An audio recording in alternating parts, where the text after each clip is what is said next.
지붕부 변이사항에 대해서 살펴보도록 하겠습니다. 시공에서 변이사항이 관한 의미는 지붕부 개관할 때 이미 설명드렸죠. 그죠?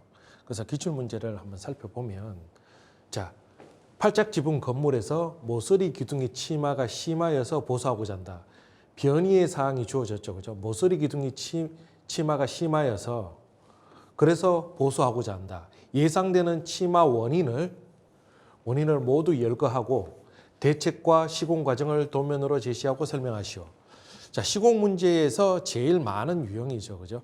그래서 어떤 변이의 양상을 주고 그것을 어떻게 보수할래? 이렇게 물어보는 방식으로 시공 문제가 일반적으로 가장 많죠. 그래서 시공이 실무 문제로 바뀌었다 하더라도 그 중에서 가장 핵심은 시공입니다. 그 외에 추가적으로 실무적인 사항들이 더 들어오는 거죠. 그죠? 그래서 가장 핵심이 되는 시공 문제의 패턴이 이런 변이에 따른 시공 문제다는 거죠. 그러면 지금처럼 이런 변이 양상을 줬을 때 어떤 원인에 의해서 저러한 변이가 생겼는지를 파악하고 있어야 직접적으로 이렇게 변이 원인을 요구하지 않더라도 그것의 원인과 그걸로 인해서 나타나는 변이 양상과 그리고 그러한 것들을 해체, 보수하면서 조립하면서 보강하는 방안들을 설명해 들어갈 수 있겠죠.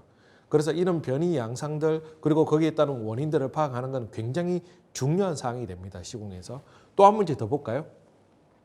다폭의 팔짝 기와 지붕에 장단연부의 처짐이 발생하였고 장단연부의 처짐이 발생했다는 거죠. 그죠? 지붕면에서.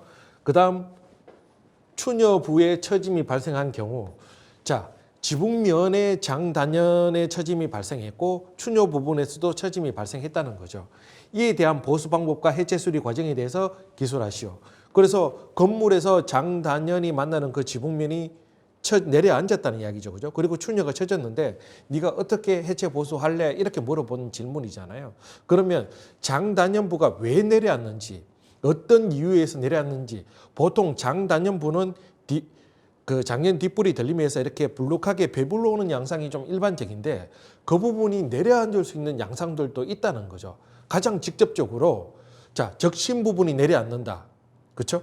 적심 부분이 적심이 건조수축에 의해서 내려앉든 또는 부식에 의해서 내려앉든 그 부분이 내려앉으면 1차적으로 장단연부가 내려앉을 수 있겠죠. 이건 지붕부에 국한한 문제로도 이야기할 수 있고. 근데 그 밑에 장단연부를 지지하는 부재가 뭐예요? 돌이죠. 중돌이. 중돌이가 이탈하거나 중돌이에 문제가 생겼을 때 장년이 슬라이딩 하면서 또 그로 인해서 그 지붕면이 내려앉을 수도 있겠죠. 그리고 또 하나. 중돌이를 지지하고 있는 게 종뽀잖아요. 그죠? 종뽀 머리가 파손돼서 중돌이가 슬라이딩 한다거나 또는 그 종뽀를 지지하고 있는 그 동자주에 문제가 생겨서 종뽀가 내려앉는다거나 이러한 모든 이유로 장단연부는 내려앉을 수 있다는 거죠.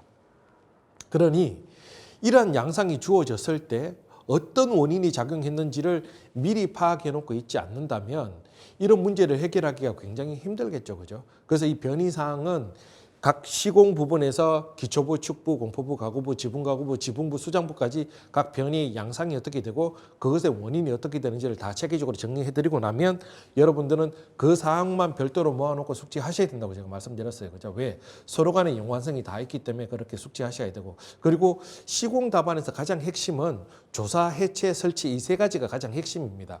그 조사 사항 중에 자, 변이의 원인도 조사해야 되겠죠. 그로 인해서 나타난 변이 현황들도 조사해야 되겠죠.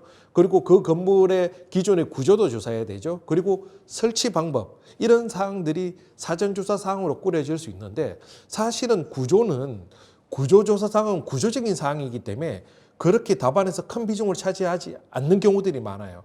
그리고 설치조사 사항도 마찬가지입니다. 설치조사 사항은 또 뒤쪽에서 설치해서 대부분 들어가는 내용이니까 내용이 중복되는 경향이 있단 말이에요.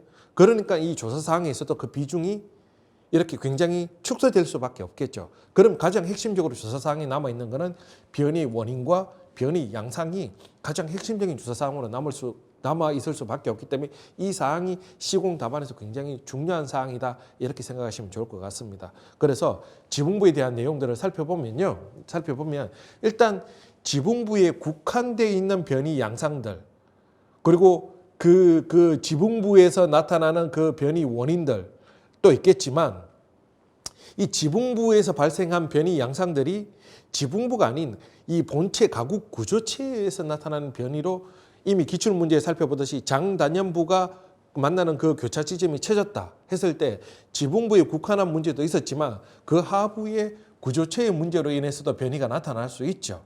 그래서 지붕부에 제시되어 있는 변이 양상들을 보고 해체 보수의 범주를 단순히 지붕부만 번화공사하면 되는 건지 아니면은 건물을 전체적으로 해체 보수해야 되는지 그 판단을 내릴 수가 있어야 된다는 거죠. 그리고 이 지붕부에 나타나는 변이 양상은 다 뭐로 귀결됩니까? 누수로 귀결된다는 거죠. 그렇죠? 기와가 파손됐던 지붕부에 뭐 숙약골이 교란됐던 또는 지붕면에 전체적 물결치던 어쨌든 전부 다 지붕부에서는 누수가 발생하는 문제가 생길 수밖에 없죠. 그죠? 그래서 자, 지붕부의 변이 양상은 지붕부 자체의 문제로 인한 양상도 있지만 하부 구조체의 변이에 의해서 나타나는 그런 양상들도 있다. 이런 전제 하에서 지금처럼 여기 보면 수케아가 부분적으로 파손되었어요. 이 수케아가 부분적으로 파손된 이유는 위에서 기와가 떨어졌어요. 기와가 떨어졌고 또는 기와가 암키아 수케아가 또 파손되는 게 동파도 있죠. 그죠? 이런 걸로 인해서 기와가 부분적으로 파손된다. 이런 건 딱 듣더라도 지붕부에 국한된 이야기인 걸 알 수 있죠. 그죠?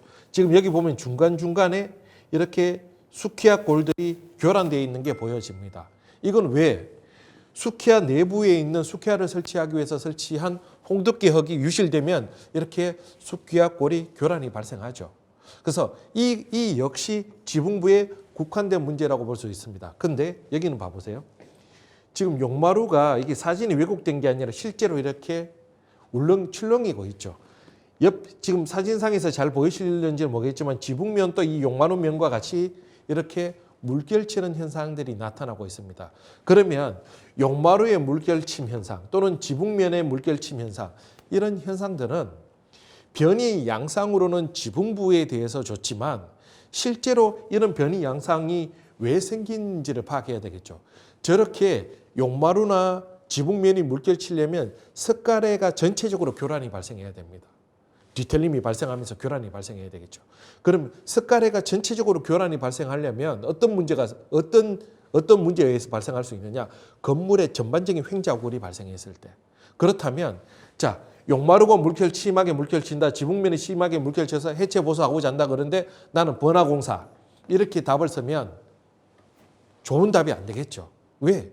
출제자의 의도는 이걸 통해서 건물의 전체적인 변이 양상을 캐치하고 그것에 맞춰서 답안을 꾸려라는 이야기인데 나는 지붕부만 해체 보수하겠다. 그래버리면 이 출제자의 의도와 완전히 맞지 않는 답안이 돼버리는 거예요. 그죠? 이렇듯 각 분야마다 이 변이 양상에 따른 변이 원인들을 같이 이렇게 파악해 두시는 게 굉장히 중요하다. 이렇게 판단하시면 좋겠습니다.